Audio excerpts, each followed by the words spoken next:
All right, 2008 Prius beater, and it's really unusual problem here. I've been troubleshooting for hours here, and as you can see, I'm here in the ECU zone, and a lot of testing and jumpers and different ideas and wiring diagrams and, you know, in the manuals. And here's the diagrams I was referring to. They describe the function of the oxygen sensor, and that's the issue here. This car has a code, I think it's 0036, that says oxygen sensor number 2, heater not functioning, like either shorted or open. And I believe the problem's inside the ECU. This is a replacement ECU. So for me, this will be the first time I put an engine ECU in a Gen 2 Prius.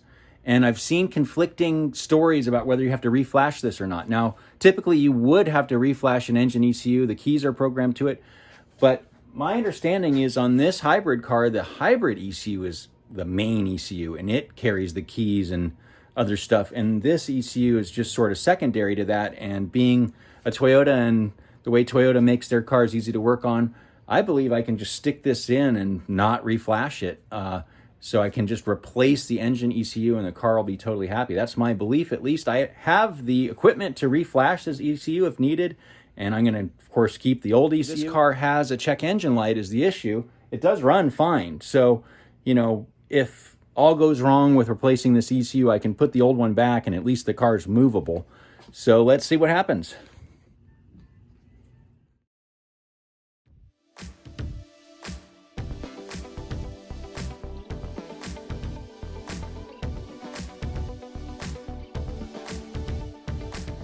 And what always is difficult when you're getting the dash out is there are two 12s. I'll try and show you. I'll put the socket on. There's one. So this is here under the dash. I want to just try and get all the plugs out, and they're all unique, so I won't have to worry too much about that.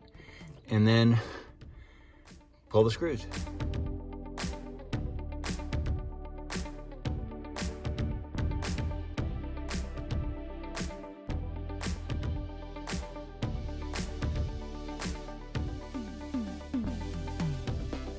All right, so I don't have everything permanently put together, but I just stacked everything in there and plugged stuff in because I want to turn it on and see if that check engine light is out before I button everything up and sort of make it impossible to get it back out if that's not fixing it. Starting a car with the dash like this.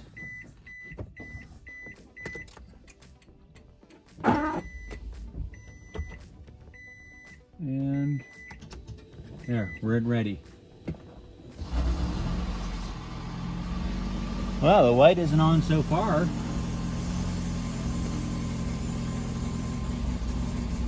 Wow. Scan, no codes. Well, this light was setting immediately. So I think we've got it. Oh my God, what an ordeal that was. My theory here is that the cat was stolen on this car, of course, and I found the two wires to the oxygen sensor heater together, and that dead short just burnt the trace in the ECU that's dedicated to powering that heater. And it's a fairly high wattage heater, so I think, you know, it can pass a lot of current. So then being dead shorted, it just passed too much current. The code was coming on previously like immediately, so no codes. I think we got it. Let it run for a minute, and just if the light doesn't come back on, I will button it up. And while we're waiting for that, let's open up the old ECU. Well, nothing obvious wrong. I mean, not that you can tell by looking at a board, but I was just curious if there was like a really fat melted spot.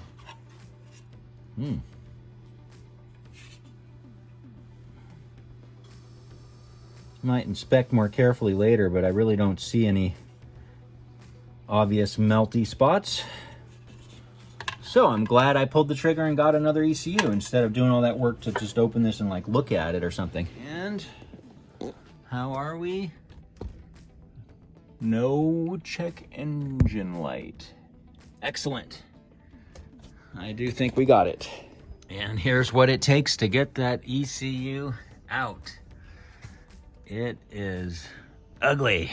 Here we are right at the halfway point. The car fired up. No check engine light anymore, so I'm gonna reassemble with this new ECU.